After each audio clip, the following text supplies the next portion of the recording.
Argo. Sean. I feel I feel the innovation running through my veins. I thought you were going to say I feel the need for speed. I feel the need for that too. That too. Innovation is running at the speed of innovation.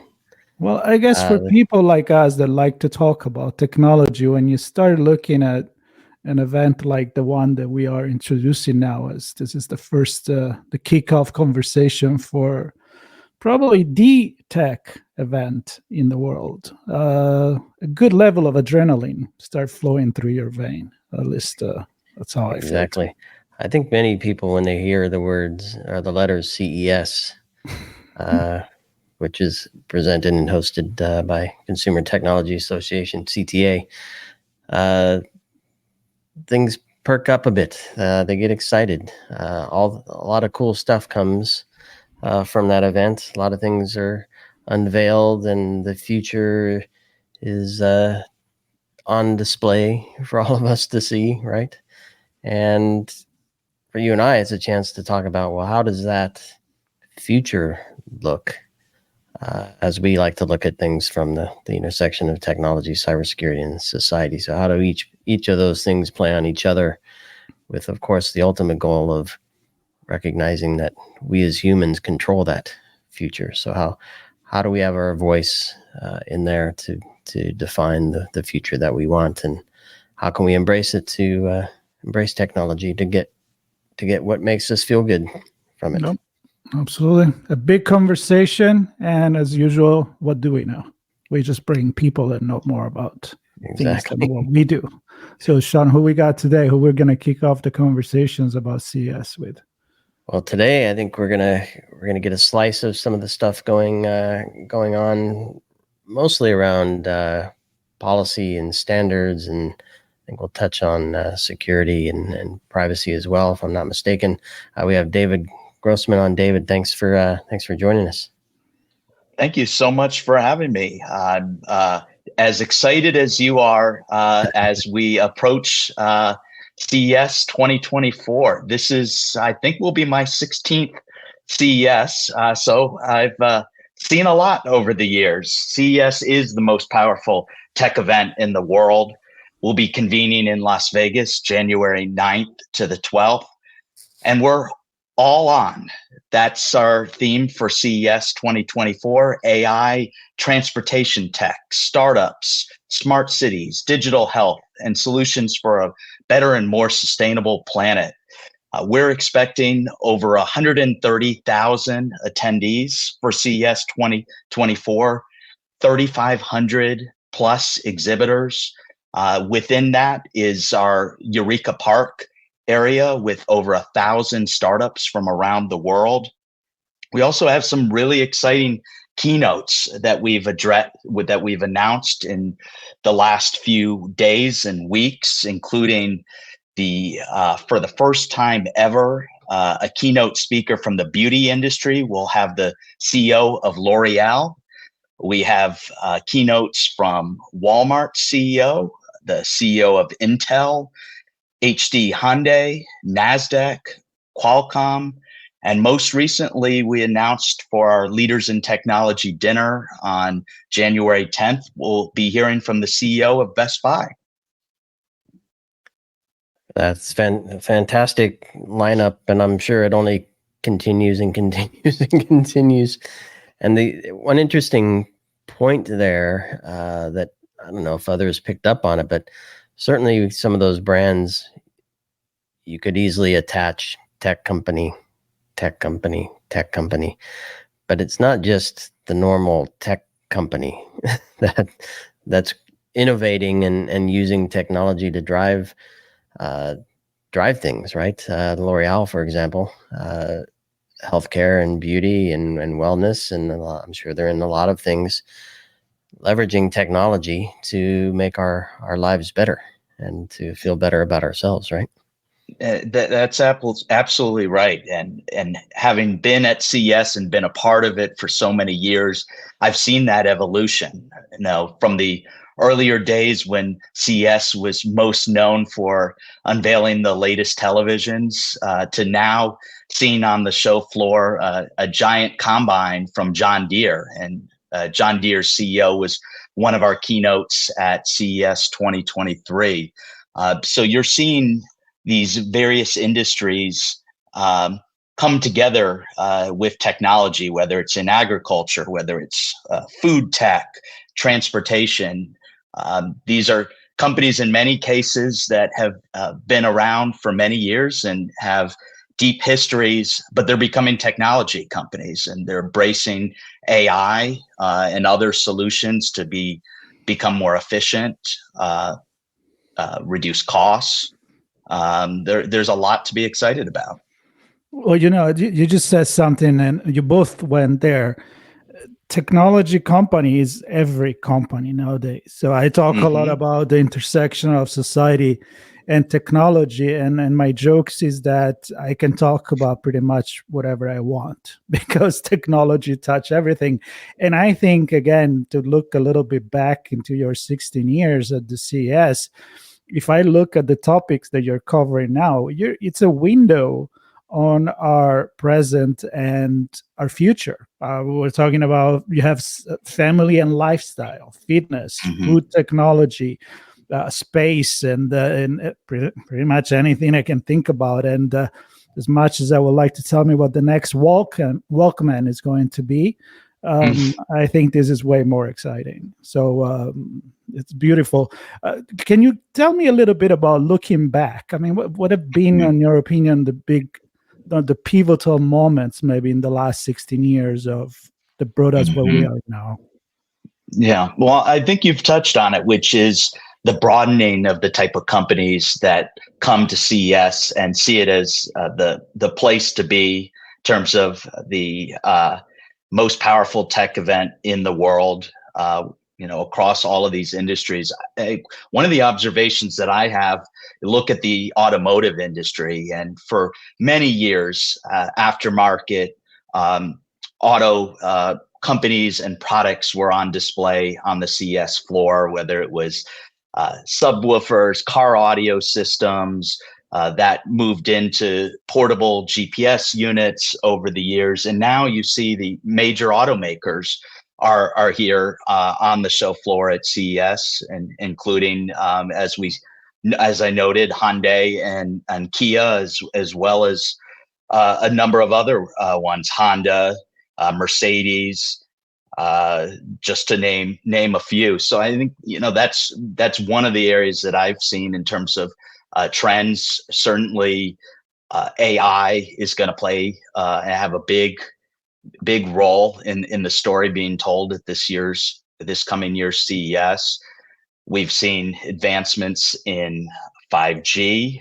I think that's another trend, just in terms of the growing dependence and importance of connectivity in all of these technologies that we see on the show floor. Yeah, and then I think Marco and I have said this a few times over the years, that the things that are possible now, and that'll be even more possible later, are the results of many things coming together to produce bigger and better things. And so you mentioned 5G, you mentioned AI, everything's data-driven. I can see a lot of those threads, which are innovations unto themselves, kind of running through a lot of things. But then we also start to hear conversations on ethics and policy and culture and things like that. And I know that's an area that you're a big part of in this coming year's season, if you will. Talk to us a little about some of those non-technical threads that are starting to run through almost everything as well. Sure. And yes, so my day-to-day job, I serve as the Vice President of Regulatory Affairs for the Consumer Technology Association. And so the role that we're looking at in our team is the intersection of policy and technology. And that's another great example of the evolution I've seen since when I first came to the Consumer Technology Association, then CEA, the Consumer Electronics Association, in 2006, is just the breadth of policy issues, and also how those conversations have evolved in Washington. I think they still felt very niche 15, 16 years ago. Policymakers really trying to grasp and understand the time.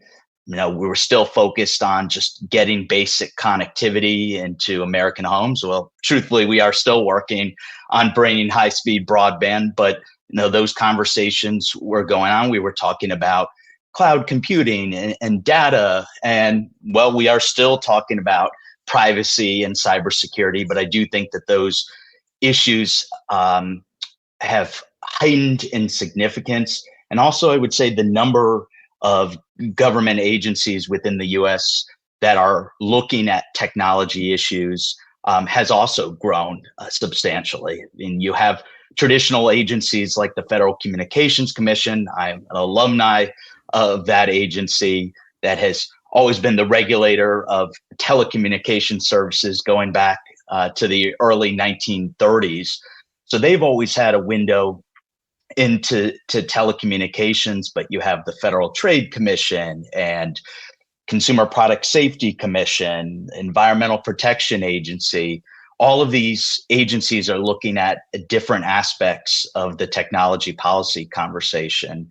And to tie that back to CES, we have a show within a show in some ways called our Innovation Policy Summit, IPS, where we do conversations around many of these topics, whether it's cybersecurity, trade policy, antitrust and competition, blockchain, AI, privacy, and the future of broadband. And so I'll be moderating a couple discussions as part of that program on the show floor, or excuse me, in the Las Vegas Convention Center, just off the show floor, where we'll bring together policymakers, regulators, industry leaders to have conversations about these issues. And what's great about our IPS sessions, not only do we expect that they will be live streamed this year, but those who purchase the basic conference pass for CES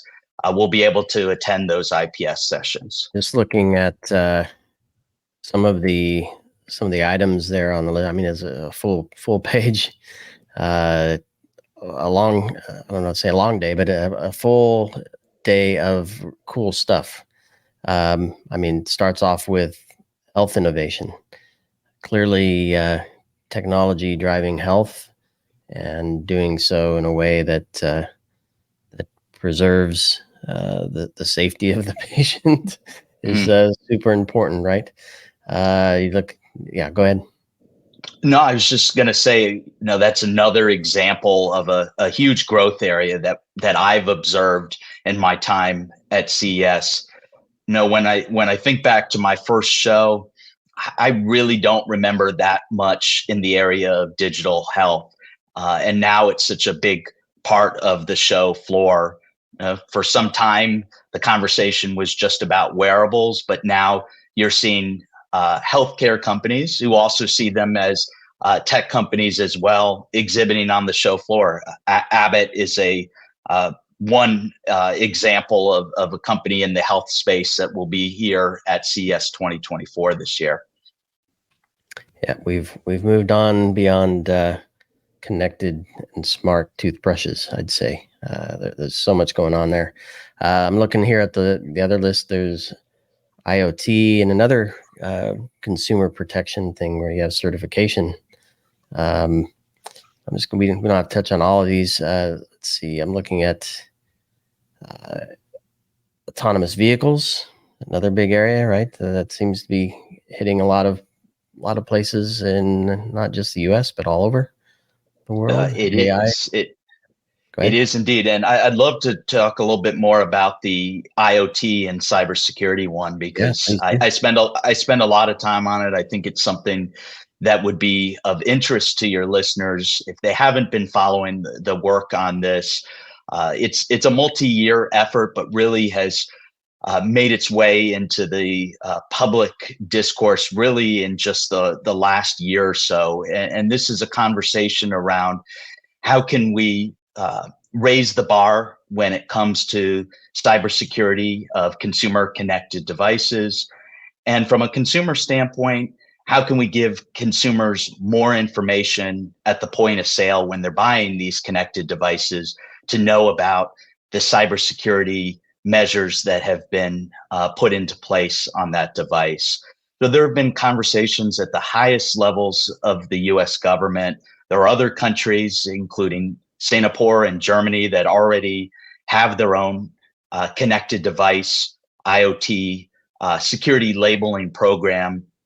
Right now, the Federal Communications Commission has a proposed rulemaking where they are seeking comment and developing the contours for this program that they have said they hope to be able to launch by the end of 2024. And there's a lot of excitement from the industry perspective. First of all, we're talking about a program that's proposed to be voluntary. So companies will have the opportunity to choose whether they want to participate. The other thing is that it's based on the work of NIST.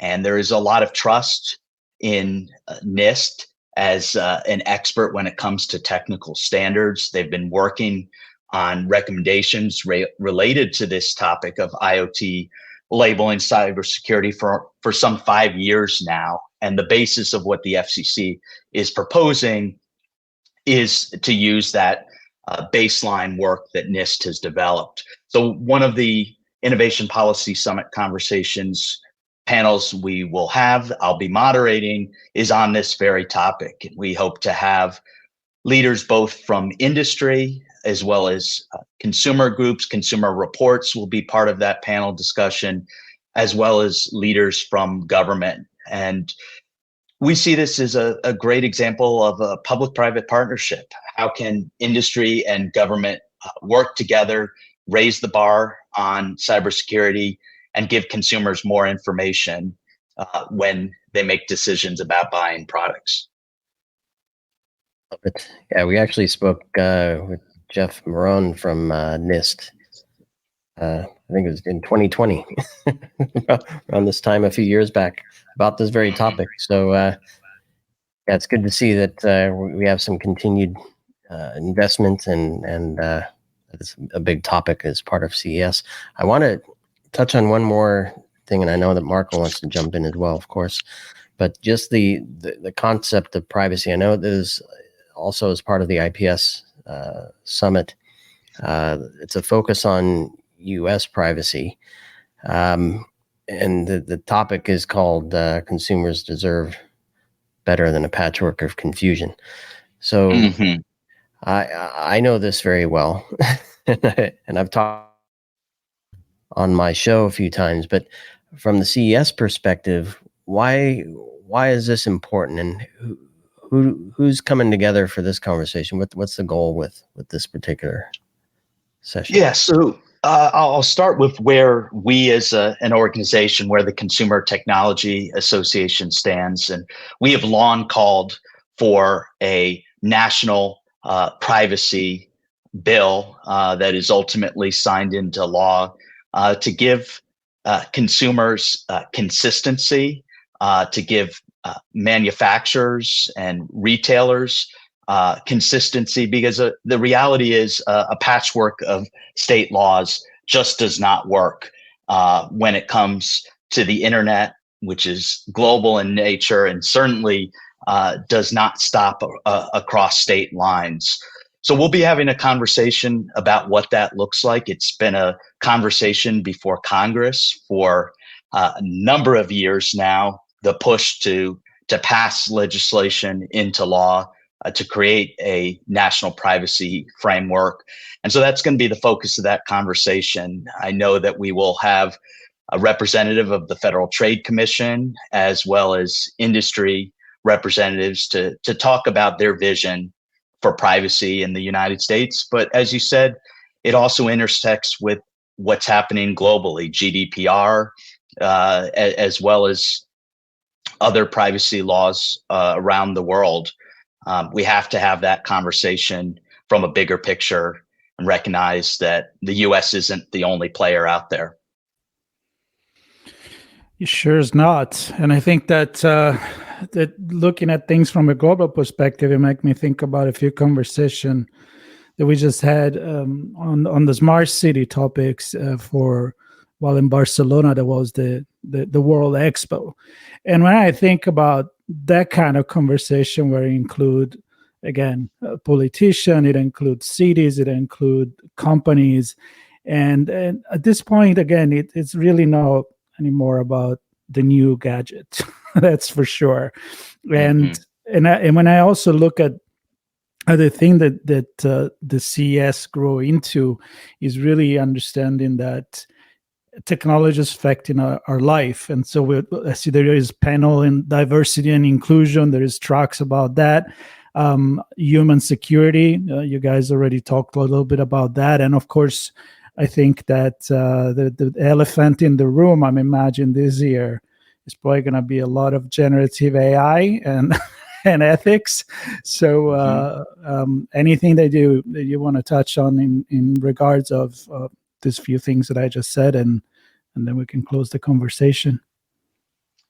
Well, I think that data privacy and AI are inextricably connected. I mean, you have to have a conversation about all three of those at the same time. And as we refine the considerations around rules and guardrails for AI at the national level, we have to, at the same time, ensure that national approach to protecting consumer privacy. And so I think you're absolutely right. AI is going to be a big theme at CES 2024.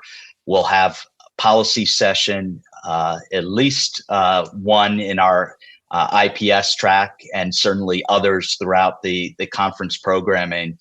But we need a balanced approach to regulating AI, as well as privacy, to ultimately ensure that consumer data is protected and to be able to enable businesses to grow and innovate.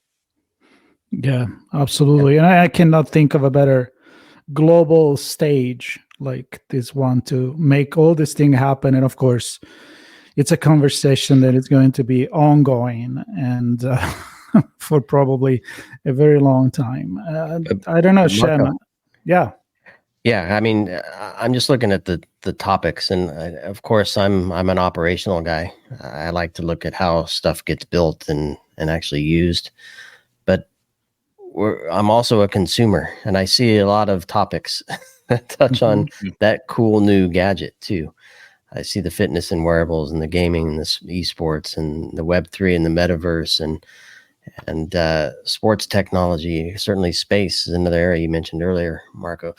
These are fun things as well. So as we wrap here, I'd like to give you the final word, David. Is there anything that you're just like, oh, I'm so inspired by this, I can't wait to see X? Yeah, I'm going to answer that question, but probably not in the way that you were expecting. By not, I'm not going to go with this. Be innovative in your response, David. Go for it. I'm not going to go with the specific technology, but instead to talk about the role that technology is playing in solving the world's biggest challenges. And one of the things that CTA is really proud of is our work with the United Nations Trust Fund for Human Security and the World Academy of Art and Science on the Human Security for All global campaign. And one of the things that will be happening at CES 2024 will be focusing on the critical role that technology can play to improve every aspect of the human experience, from fostering food security, access to healthcare, access to financial tools, environmental protection, political freedom, and economic security. And you're going to see that theme woven throughout the show, from exhibits to conference programming and dedicated CES Innovation Awards. On September 18th, during the UNGA, the United Nations Trust Fund for Human Security, technology was announced as a new security pillar. So you're going to hear us talking quite a bit about that at CES 2024. And I think that that's something that's really exciting because it fits into that message of tech for good. we're talking about technologies, that are exciting, fun for consumers, but they're also making a real impact, bringing about societal change for the good. Absolutely. The more you talk about this, the more that I see a reflection of our entire society that is happening in one place, January 9 to the 12th in Las Vegas, but it's really a global vision and looking inside at where we're standing.